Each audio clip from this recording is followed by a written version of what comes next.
So friends, now let us see a very interesting question in cost of capital. This question already you might have done in another approach, but today we will learn a new approach. Because cost of capital chapter was dealt with to you before capital budgeting was taught. When I am discussing cost of capital, I did not teach this approach because you do not know discounting, you do not know IRR, you do not know any of the nomenclature or the language what we are going to discuss today. So today let us see what this is. Example, a company issued 10,000 10% debentures of 100 each on 1/4/2013 to be matured on 1/4/2018. The company wants to know the current cost of its existing debt and the market price of the debenture is rupees 80. Compute the cost of existing debentures assuming 35% tax rate. So if you look at our material, this is the third problem we have done. In cost of capital chapter, third problem we have done as it is, including the dates, including the amounts, it is same. So what is the approach we have done, when we were learning cost of capital? Cost of irredeemable debentures is equal to interest into 1 minus tax rate plus redeemable value, normally minus net issue proceeds will take, but in this question market price is given, so we'll take market price whole divided by n divided by redeemable value plus market price divided by 2 average liability into 100. This is the formula, right? So interest is 10 rupees into 1 minus 0.35 plus redeemable value. I told you at the time of discussion itself, when any share or debenture is said to be redeemable, but redemption value is not given, always assume that it is redeemable at face value, minus market price is given as 80 divided by number of years is 5 because 2013 to 2018, 5 years. 100 plus 80 divided by 2 whole multiplied with into 100. So when you solve this, what will you get? When you solve this, 6.5 plus 100 minus 80 is 20. 20 divided by 5 is 4. Divided by 180 by 2 is 90 into 100.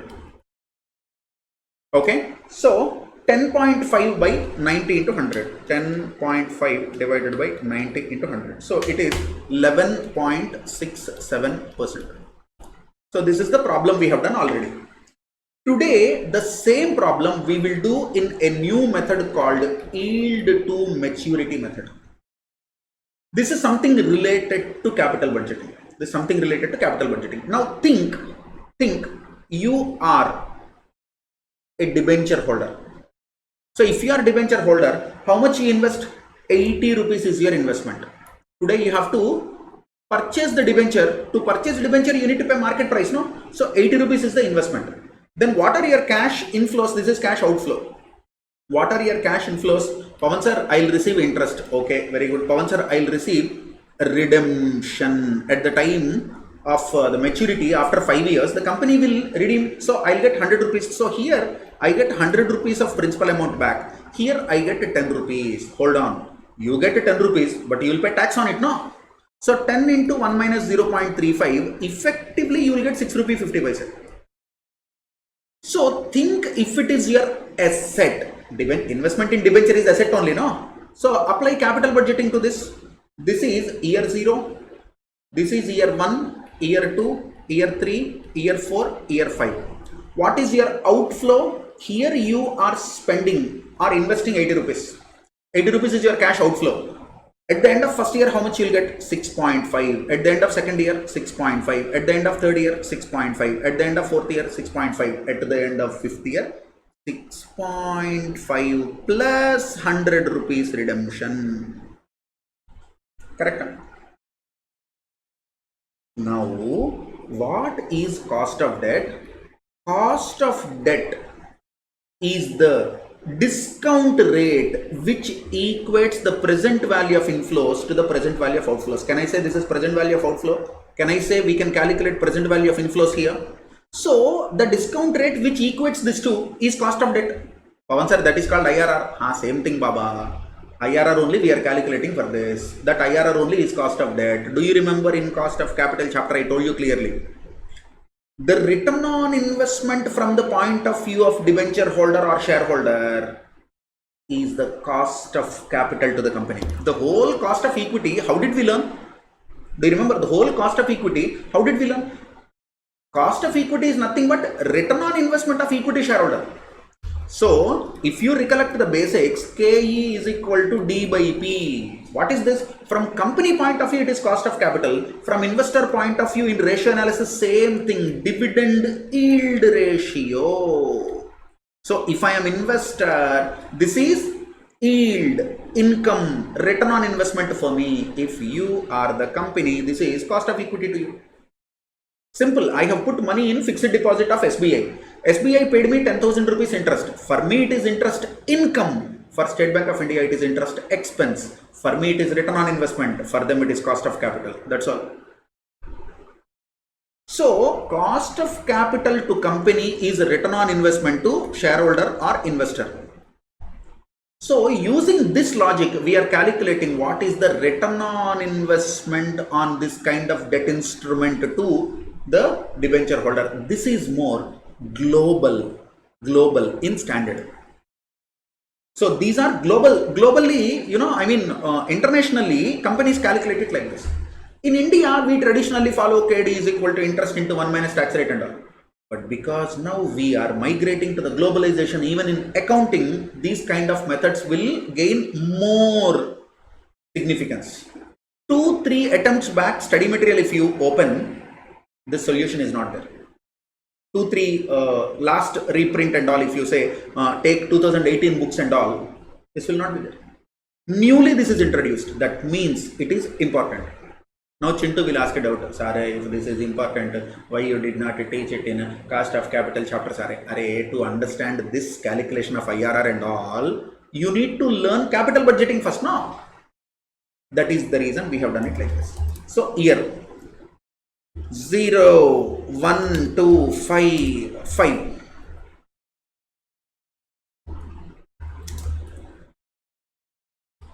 What is this? Time. Then cash flows. First year minus 80. What is this? Outflow. Year 1 to 5, 6 rupee 50 paise. What is this? Interest. Year 5, 100 rupees. What is this? Redeemable value. So, present value factor. Okay, in the question, interest rate 10% is given. I need not take the 10% as basis. But still, you have to see, to calculate IRR, you need 2 NPVs. So, this is rate 1 and this is rate 2. Rate 1, trial and error method. So rate 1, imagine we take 10%. Rate 2, we decide later, looking at NPV, whether it is positive or negative, then we choose second rate. So imagine 10% if I take present value factor. For 0, it is 1 rupee only. For year 0, it is always 1.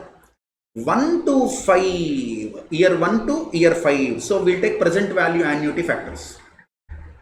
We'll take present value annuity, even if you write year 1, 2, 3, 4, 5, and traditionally if you calculate also, it is same. But this is little more professional because you are using annuity factors. Okay, so this is present value annuity factor. 10%, ye 10% hai, correct. Then where is 5? This is 5 years. Are you getting? So can I say for 5 years at 10%, the present value factor is 3.79? At 10%, the present value factor for 5 years is 3.79. So I am taking 3.79 here. 3.79 here. 3.79 here. And at the end of 5th year, I'll take present value at 10% for 5th year, it is 0.021. So I'll take 0.021. Single flow. Interest will come every year, so that is annuity. Interest will come every year, so that is annuity. Principal amount repayment will come only at the redemption, so that is a single flow. For single flow, we use present value interest factor. For annuity, we use present value annuity factor. Now calculate present value. What is present value? Cash flows into discount factor or present value factor. So add, this is NPV, net present value. This is net present value. How come?